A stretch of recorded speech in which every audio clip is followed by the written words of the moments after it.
En el siguiente video vamos a repasar los resultados que encontró el National Lung Screening Trial, que fue el ensayo clínico que demostró que la tomografía de baja dosis realizada a pacientes con alto riesgo de padecer cáncer de pulmón disminuía la mortalidad por esta enfermedad.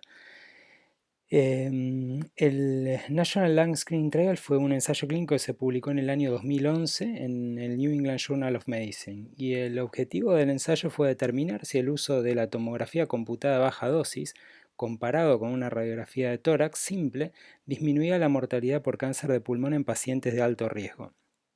Lo que hizo el ensayo fue reclutar pacientes entre el 2002 y el 2007 y se hizo un seguimiento de los pacientes hasta el año 2009. Acá está lo importante del ensayo clínico. El ensayo clínico reclutó 53.454 pacientes. Es uno de los ensayos clínicos, si no el más gran ensayo clínico, el más grande en términos de pacientes reclutados. Y estos pacientes se randomizaron en dos grupos. 26.722 pacientes recibieron anualmente una tomografía computada de baja dosis. Acá está como Low Dose CT Scan, y 26.732 pacientes recibieron una radiografía de tórax. Como decíamos, hicieron 3 rondas de screening con una diferencia de un año, al tiempo 0, al tiempo 1 y al tiempo 2. Los pacientes que se incluyeron, o sea, los criterios de inclusión, fueron aquellos pacientes que tenían entre 55 y 74 años de edad y que habían fumado o estaban fumando o tenían actualmente, eran fumadores de 30 pack year. Estaban fumando actualmente o habían dejado dentro de los últimos 15 años. ¿Sí? Acá está lo importante. Un paciente que tenía estos antecedentes pero había dejado 5 años atrás o 10 años atrás también estaba incluido en el ensayo clínico. Todos los nódulos positivos se consideraron aquellos hallazgos de nódulos de más de 4 milímetros. Este fue el punto de corte en el cual el ensayo clínico consideró un resultado positivo. Y típicamente en una tomografía computada de baja dosis, la radiación que se administró fue de 1.5 milisieverts. Acá pusimos la comparación, una tomografía común aporta o irradia 8 milisieverts. ¿Cuáles fueron los resultados? ¿Sí? Bueno, la mediana de seguimiento fue de 6,5 años y hubo una adherencia de los pacientes a las 3 tomografías o a las 3 radiografías de tórax de más del 93%. Acá en los recuadros azules vemos el porcentaje de pacientes con hallazgos positivos al tiempo 1, o sea, en la primera tomografía o radiografía de tórax, al tiempo 0, que es el año 1, la primera tomografía que se hizo, el tiempo 1, que es la tomografía que se hizo al año siguiente o la radiografía que se hizo al año siguiente, y el tiempo 2, que fue la que se hizo al segundo año.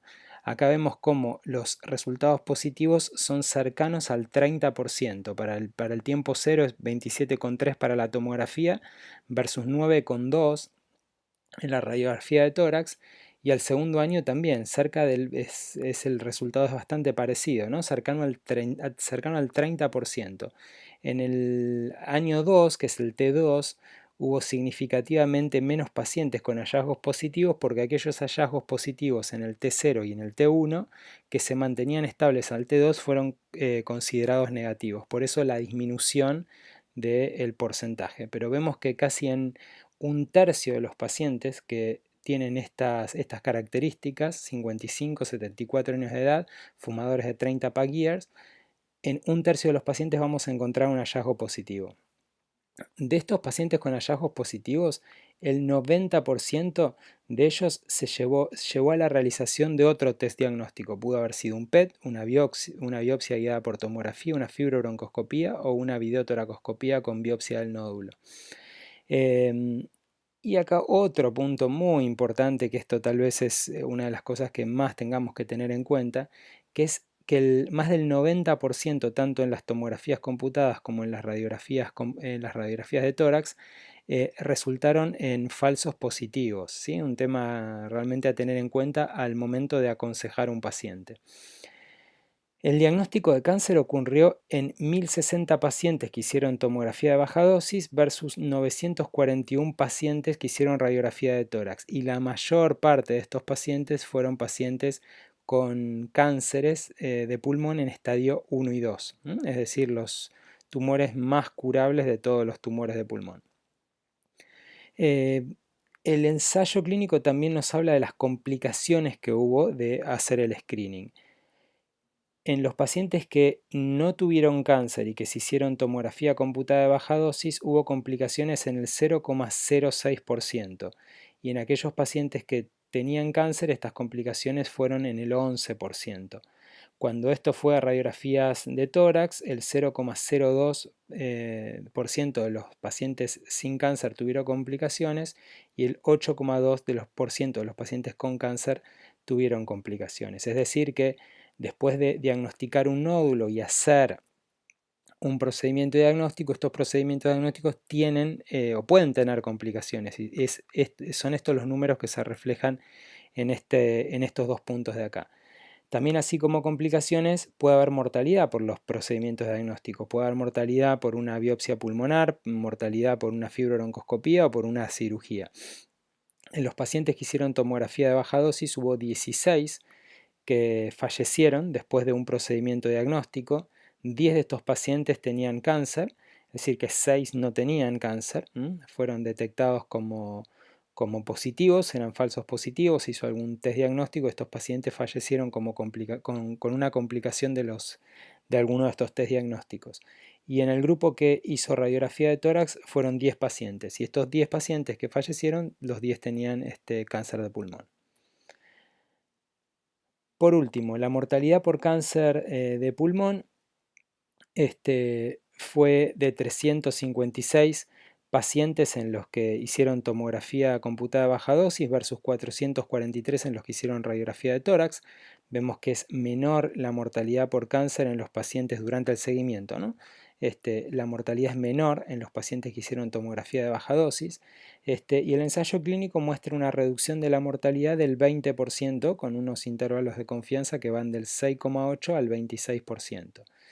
Y el numbers needed to treat, es decir, los pacientes que son necesarios tratar o realizar en este caso una tomografía computada de baja dosis para prevenir una muerte por cáncer de pulmón, son 320 pacientes.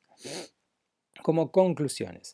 Bueno, el ensayo clínico claramente con los números que muestra nos muestra que la tomografía computada de baja dosis reduce la mortalidad por cáncer de pulmón en un 20% cuando se la compara con la radiografía simple de tórax.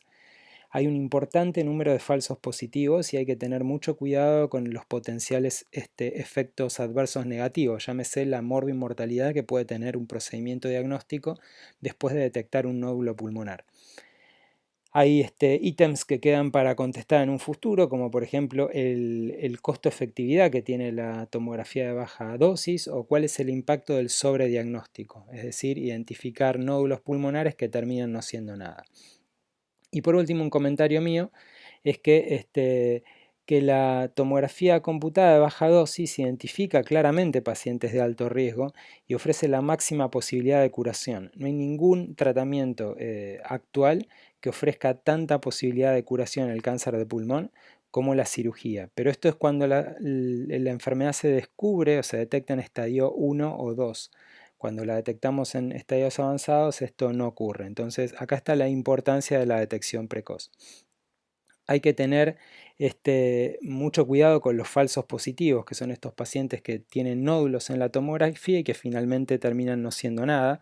Esto no solamente por la morbimortalidad que puede tener un procedimiento diagnóstico, sino también por el efecto psicológico que puede tener sobre el paciente, el descubrir un nódulo pulmonar que tal vez no haya que hacer nada más que controlarlo, pero esto despierta ansiedad y todas estas situaciones que hay que conversar antes con el paciente. Por eso el último punto que quiero mencionar es que antes de hacer una tomografía computada de baja dosis en un paciente de riesgo, hay que conversar con el paciente cuáles son los riesgos y beneficios que podemos tener haciendo una estrategia de screening, explicarle que este screening se hace de manera anual y por último dejar que él decida. Nosotros somos los que tenemos que brindar la información, la mejor información que esté disponible y finalmente el paciente decidir qué es lo que cree mejor para él.